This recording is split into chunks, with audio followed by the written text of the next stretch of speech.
Exact differential equation क्या होती है? अगर हमारे पास में कोई फंक्शन है उसको अगर हम डिफरेंशिएट करें तो हमें मिल जाता है एग्जैक्ट डिफरेंशियल इक्वेशन, और अगर हम एग्जैक्ट डिफरेंशियल इक्वेशन को इंटीग्रेट करें तो हमें वापस से हमारा ओरिजिनल फंक्शन मिल जाता है। अब हम ये कैसे पता करेंगे हमारी इक्वेशन एग्जैक्ट है या नहीं है?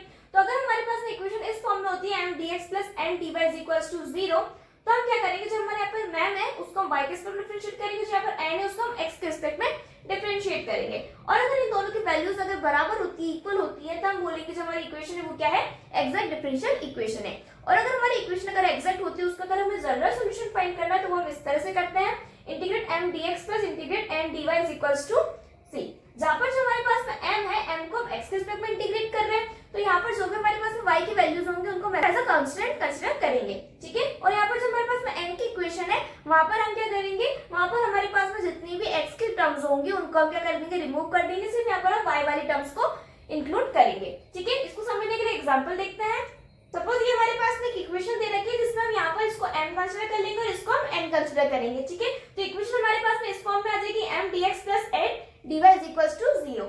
अब हमें क्या करना है, यहाँ पर हम इस m को y के रिस्पेक्ट में डिफरेंशिएट करेंगे तो हमें क्या मिल रहा है, -2x plus 6y।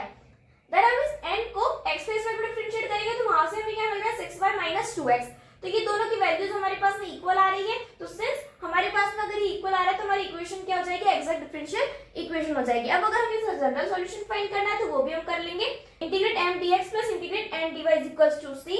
Then m की वैल्यू रखेंगे dx, और n में हम क्या करेंगे, n में हमारे पास जहां पर भी x के टर्म्स होगी उनको हम हटा देंगे, जैसे यहाँ पर हमारे पास सिर्फ y है, यहाँ पर हमारे पास में x है, यहाँ पर भी x है, तो इन दोनों टर्म्स को हम हटा देंगे, सिर्फ यहाँ पर हम क्या लेंगे 4y3, ठीक है। देन हम इसको सॉल्व करेंगे तो हमारे पास में ये वैल्यू आ रही है, इसको सॉल्व करेंगे तो ये वैल्यू आ रही है, इन दोनों को ऐड करेंगे तो फाइनल जो आंसर आ रहा है, फाइनल जनरल सॉल्यूशन हमारे पास में हमें मिल जाएगा। अगर आपको इस टॉपिक का फुल एक्सप्लेनेशन चाहिए विद मोर एग्जांपल्स, मैंने इस पर डिटेल वीडियो बनाया है, डिस्क्रिप्शन में वहां से आप उसको देख सकते हैं। और इस टाइप के एग्जाम वाले कंसेप्ट के लिए चैनल को सब्सक्राइब करना ना भूलें।